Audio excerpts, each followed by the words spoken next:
So welcome to my channel. Today we're going to do my 10-minute pre-run routine to activate the muscles and really loosen up before I get going.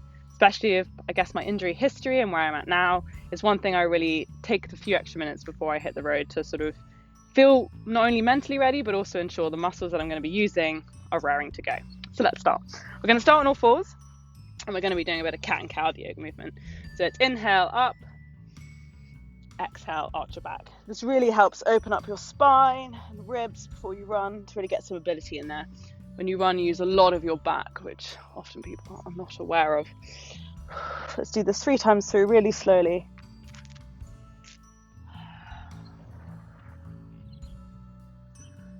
And a relaxed back center. If you ever need to do more because you feel a bit tight, go ahead. That's always part of it to really sort of ensure you're doing what needs to be done for yourself. Now we're going to be doing into cobra. Open up, take a breath, and exhale into child's pose. Hold it for a few seconds. Move the fingers to really help stretch out that spine, and then go again. Inhale. For me, this really relaxes my back, and really, I've had tightness in my back, which has caused me to sort of stiffen up in my glutes and into my lower legs. So it really just sort of opens everything out and gets the body awake. You don't want to be too slow because obviously we're going to be running up after. We want to make sure there's something going on there. So a few times through. And then back to center. Now this is personally one of my favorites. It's going to do an abductor stretch. So you put it out like this and we just go forwards and backwards. At least 5 times on each side. Really is, the abductors are very underrated in the running world. So you've got to be activated. We'll also do an activation or exercise just later on in this routine to really get them firing, but it's definitely a muscle you need more than people think. Back. And then change sides. Whatever you do on one side, you should always do on the other side. Even if it's you've got a weakness, just really helps balance your body and gives it the best chance.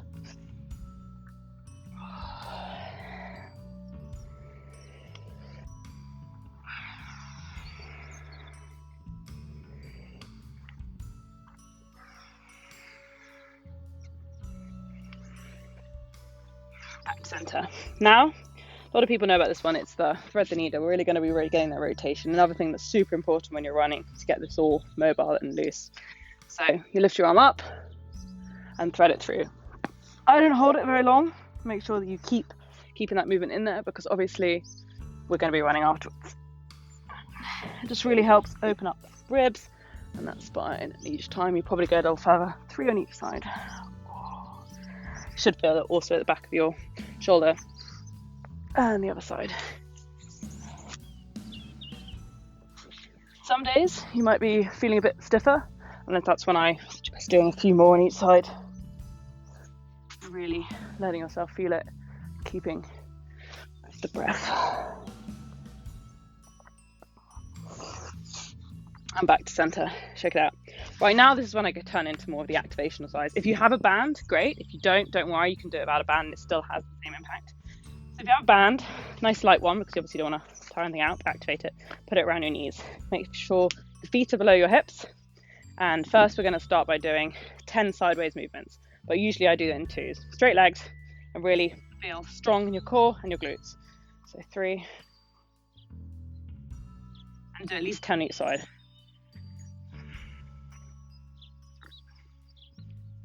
6.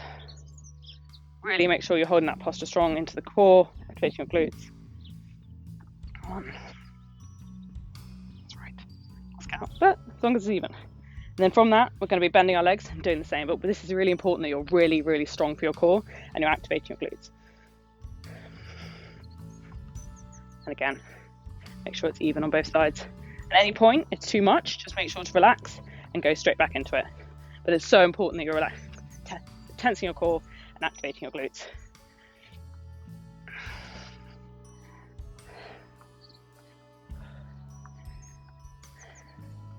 I think that's right. As said, lost count, but as long as it's even on both sides. Brilliant. Now we're just going to do 10 squats. Go and do it from the side. And once again, it's really important that we're activating here and here. And we should slow down, not too far down. and then drive up. And I always like to open up as if you're running, because often that stride when you're open up and then come back down. 10 of these.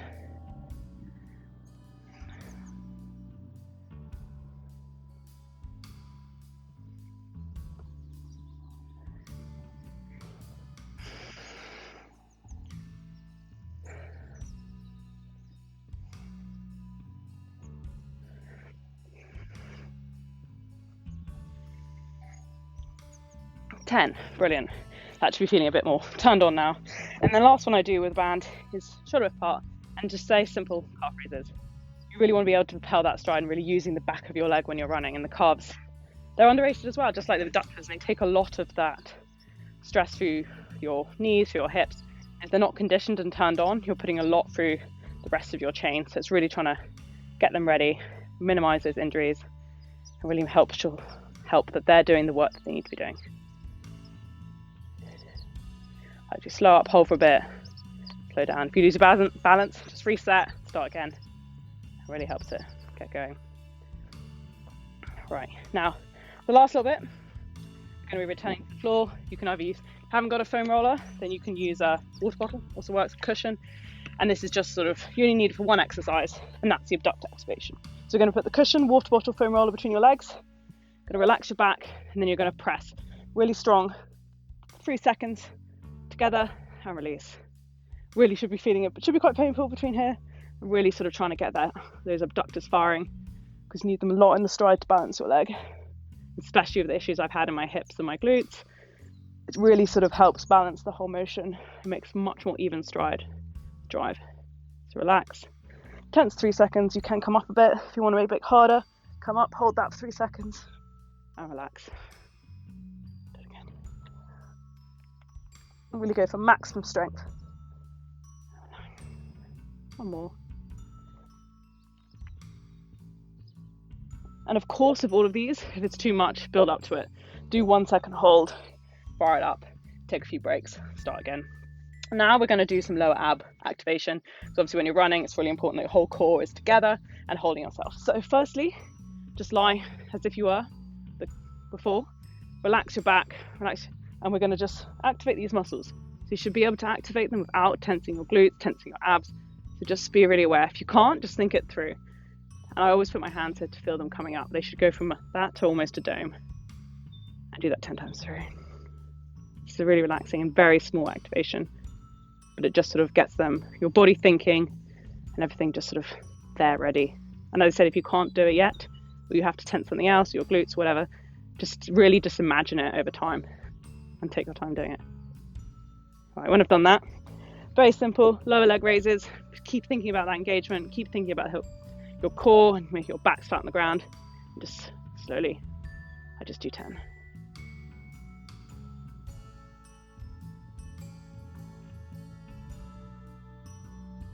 At any point you lose it, just reset and start again. And that feel good? You might take a little reset here. Then I just do 10 like that.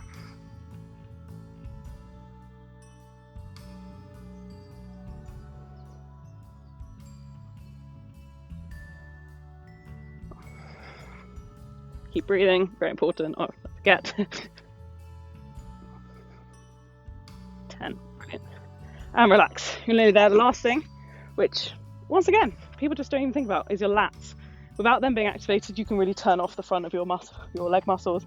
Hip flexors, I had a hip flex injury because I wasn't using my lats when I'm running, typical. But what I do is I just put an arm up, relax my back, and then tense. And think about it, and tense my lat. And I always put my hand on it so I can feel it coming up, especially as my lats are not very big. And it just really, getting that signaling going. And then you swap sides.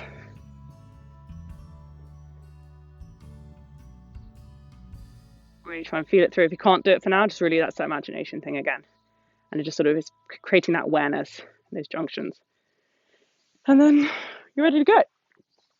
Sometimes if I'm feeling a bit off kilter or feeling unbalanced, I do some single leg scans, hold them for 30 seconds to a minute, both sides. And then a progression of that also is take a water bottle or a weight or something. You do the same for the minute, and then you just move it around. So you're really getting that, or drop it. But you're getting that sort of awareness and sort of balance, challenging those balance you've got.